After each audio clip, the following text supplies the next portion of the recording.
Here in the United States, we are celebrating our nation's independence. America is known as the land of the free. That came about on July 4th, 1776, when the Declaration of Independence was signed.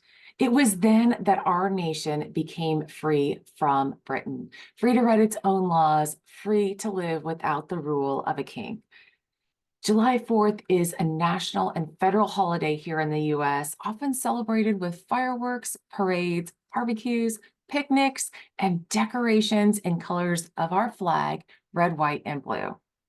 But what does independence actually mean? It's a time when a country gains freedom from the political control of another country, like I just mentioned, that's what happened here in the US, but it's also the freedom from influence, control, or determination, support, aid, or the like of another person or others. Independence is also the freedom to organize your own life, make your own decisions without needing help from other people. But it can also mean an income sufficient for a livelihood. So, what I take from this is that independence is freedom. Along with the definition of independence, freedom also means the state of not being imprisoned or enslaved, being able to move easily and physically be unrestricted. Freedom also means the unrestricted use of something. So maybe you can get the freedom to use the car when you're a teenager. Maybe not. It's also the power or the right to act, speak, or think as one wants without hindrance or restraint. And freedom means the power of self-determination. So all of these things there's lots of freedoms, and I found it interesting. I had to just go and look around a little bit to see what kind of freedoms Americans take for granted. And I found an article from Best Life, and author Sarah Crow names about 23 freedoms that Americans take for granted. And, here's some that we know and some that maybe we don't think about. So, the right to vote, to a fair trial, to an education, the right to be counted as equal, the freedom not to enlist in the military, which wasn't always the case here in the US, but it is now, the freedom of religion, to own property or start a business, to marry whomever we want, and also to end a relationship or a marriage when we want. The right to name your baby whatever you want. Some things I just don't even think about. That's a freedom that we have.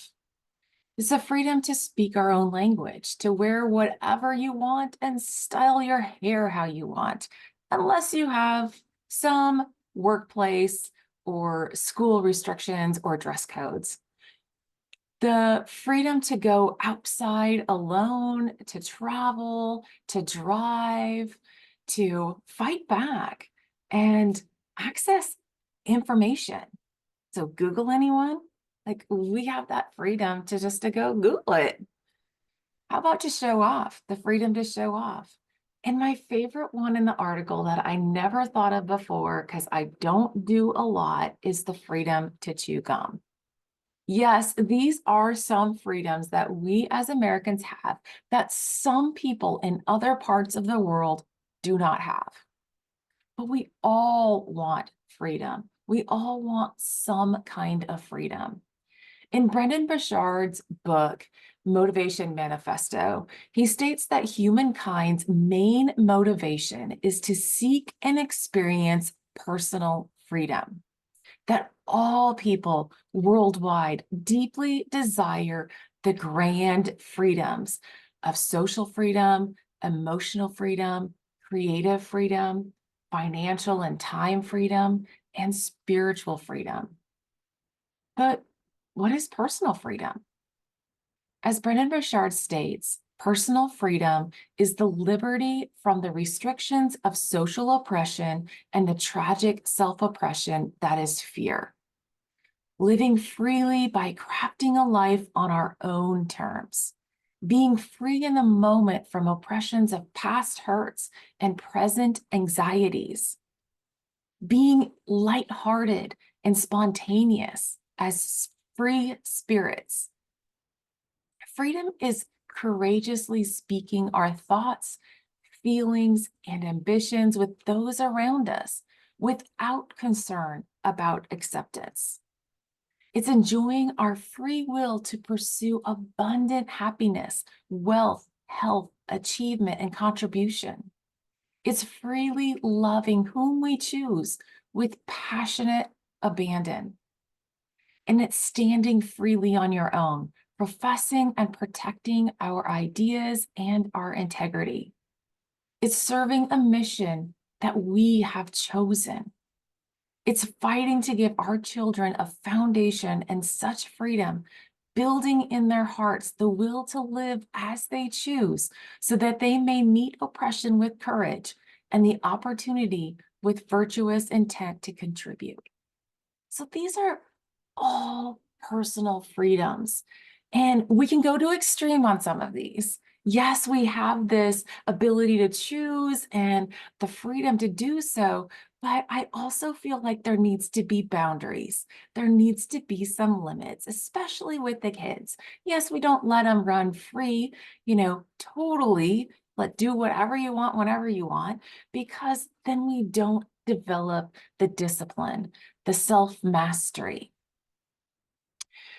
But as Brendon continues in his book, Motivation Manifesto, he states that freedom requires responsibility to choose who we are above and beyond our immediate impulses, needs, and social pressures so that we can generally express the type of person we want to be. We want to live the life we truly want to live and leave the legacy we desire. He continues with, to achieve and sustain personal freedom, we must dedicate ourselves to self-mastery. We must determine and discipline our own motivations to stay true to our own sense of self and to our own path. So I believe freedom means you do have a choice and a responsibility to yourself to choose what is best for you so that you become who you're meant to be, so you can become your best self, living out your purpose in life.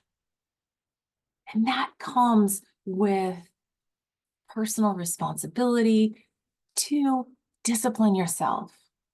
Like Brendon had said, it's choosing things above and beyond our immediate impulses, what we're feeling in the moment, and the social pressures of fitting in, to really look beyond that for the freedom to have that financial freedom, that time freedom. That means we get to choose how we're going to do that.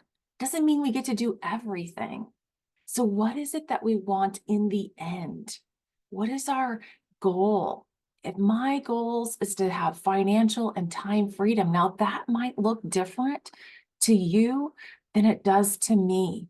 But I want to spend more time with family, making those memorable moments and having the ability to not have to stress over if we can afford it or how are we going to live. So having the financial means to be able to do that. So what about you? What do you think freedom means? What does freedom mean to you? So as today and this week, we're celebrating the 4th of July in the United States, remember to celebrate the many freedoms you have. Celebrate your freedom to choose. Let freedom ring through your thoughts and actions so that you can experience the grand freedoms that you want.